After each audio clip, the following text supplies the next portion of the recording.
जनक जी के मरवा बरवा मनवा मोहे। बड़ा सुंदर पर जनक जी के मरवा में भगवान पहुंचल बनी। कभी सखी लोग कहता कि कह कह करे लागल जनक जी के मरवा बरवा मनवा मोहे।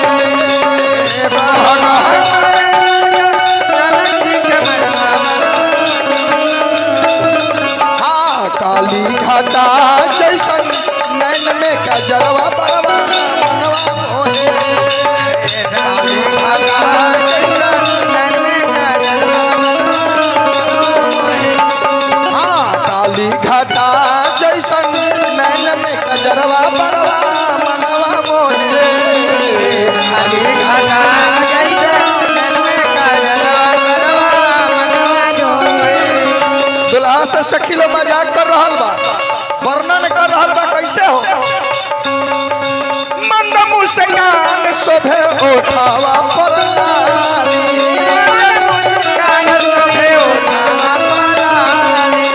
हाथ में धनुहिया शोभे चाल मतवाली।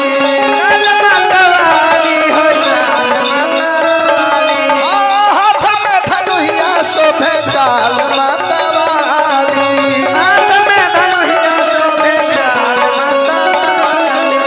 हलो चल मचल जब गईले बजरवा बरवा मनवा मोहे।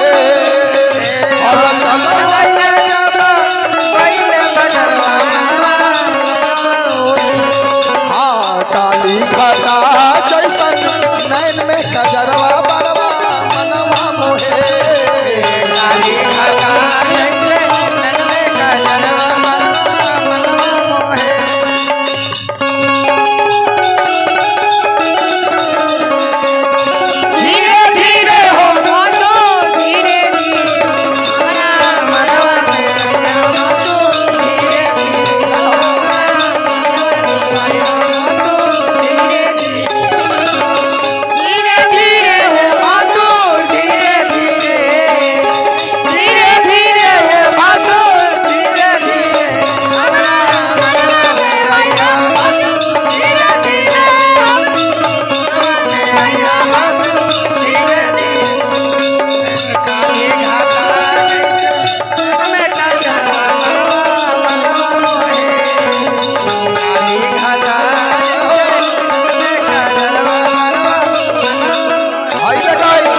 चाची की ओर से 101 रुपया ये दुल्हा सरकार के मंडप में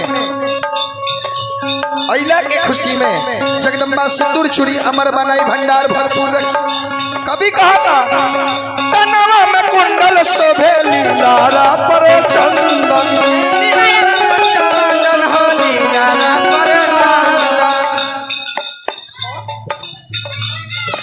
रीमा देवी टीचर वाह। लक्ष्मी की ओर से 101 रुपया ये दुल्हा सरकार के भजन पर जगदम्बा लक्ष्मी के पद प्रतिष्ठा बरकरार रखते हुए परिवार रूपी फुलवारी के अखंड बनाई सिंदूर चूड़ी अमर बनाई। कनवा में कुंडल शोभे लीलारा पर चंदन।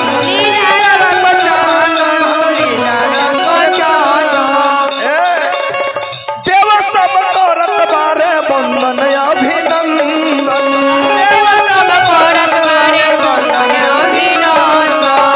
बंदन अभिनंदन हो बंदन अभिनंदन।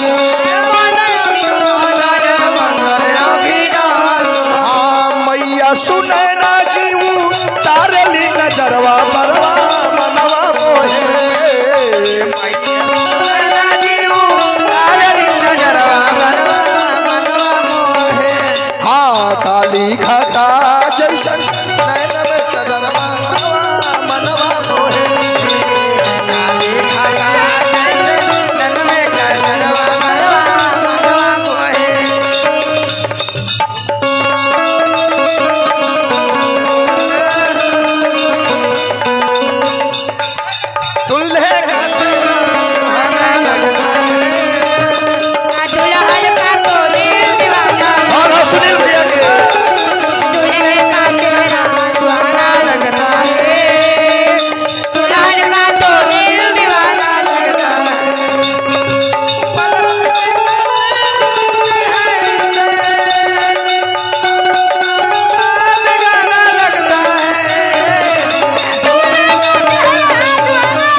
तुलसी बाबा लिखत नहीं कि जन्म जन्म मुनि जतन कराही अंत राम कही आवत नहीं।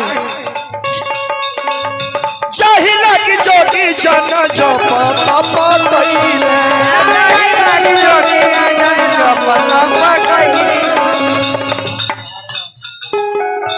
आरो आर्यन अनूप जी के भगिना आरो आर्यन ओ बाल भगवान की ओर से 101 रुपया जगदम्बा ओ बाल भगवान लोग के रामकृष्ण के समान यशस्वी बनाई भंडार सदा भरपूर रखी सर्व मनोकामना पूर्ण करी।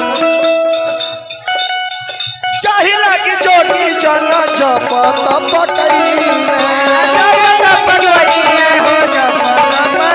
उहे हमारा मिथिला में पहुनवा बन के आइले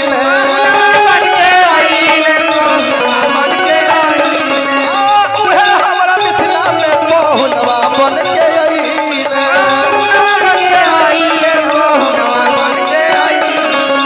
पंडित पवन जी के सुनी न पुकारवा बरवा मनवा मोहे पंडित पवन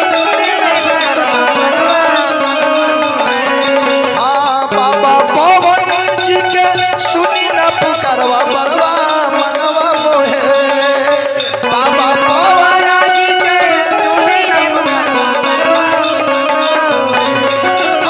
काली घाटा जैसन नैन में कजरवा बरवा मनवा मोहे काली घाटा जैसन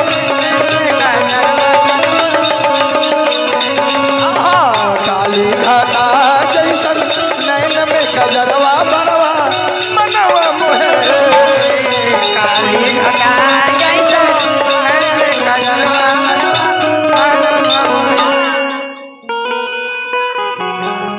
सिद्धार्थ